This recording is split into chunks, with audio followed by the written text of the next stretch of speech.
కూడా చేసుకుంటూ సేవా కార్యక్రమాలే కానీ అన్నీ కూడా కూటమి ప్రభుత్వం తరఫున కానీ అందరు కలుపుకొని మరి పని చేసుకుంటూ పోతాము. మరి అదేవిధంగా మేము ఒక విషయం మేడం, మా స్కూల్లోన 8వ తరగతిలో తెలుగు పాఠ్య పుస్తకంలో మరి పెరమాల మునియప్ప విద్యా శతకము వేశారు మేడం.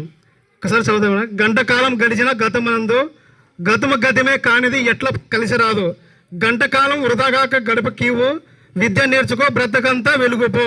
మరి ఈ పథకం ఈ విద్యా శతకం రచించింది ఎవరు కాదు, సొంతం మా తాత, మా అమ్మ తండ్రి పెరమాల మునియప్ప. మరి ఈరోజు ఇటువంటి కవి రచయిత, శతకాల రచయిత మరి పెరమాల మునియప్ప గారు మరి ఈ పాఠ్య పుస్తకంలో ఎక్కాడంటే మరి ఆయన కూడా ఈ గ్రామంలో నివసించాడు. మరి వారి కుమారుడు కృష్ణ ఈలో ఆర్ఎంపీ డాక్టర్ పనిచేశాడు ఇన్ని రోజులు. మరి మనం కూడా ఇట్లాంటి పాఠ్య పుస్తకంలో ఎక్కాలి, ఇటువంటి రచనలు చేయాలి. మరి పెరమాల మునియప్ప ఎన్నో రచనలు, నాటకాలు, మరి ఇటువంటి గొప్ప శతకాలు. మరి ఇప్పుడు లైబ్రరీ చెప్పినారు మేడం, అన్ని పుస్తకాల కంటే లైబ్రరీలో చాలా పుస్తకాలు రాసినాడు మేడం. నెక్స్ట్ ఖచ్చితంగా మనము లైబ్రరీలో పెరమాల మునియప్ప గారు రచయిత గారి మరి ఆయన కవి భూషణ్ సహజ కవి బిరుదు కూడా ఇచ్చారు మేడం. చాలా సన్మానాలు. సి నారాయణ రెడ్డి మరి గొప్ప రచయిత, సి నారాయణ రెడ్డి కూడా అవార్డు తీసుకున్న గ్రహీత పెరమాల మునియప్ప.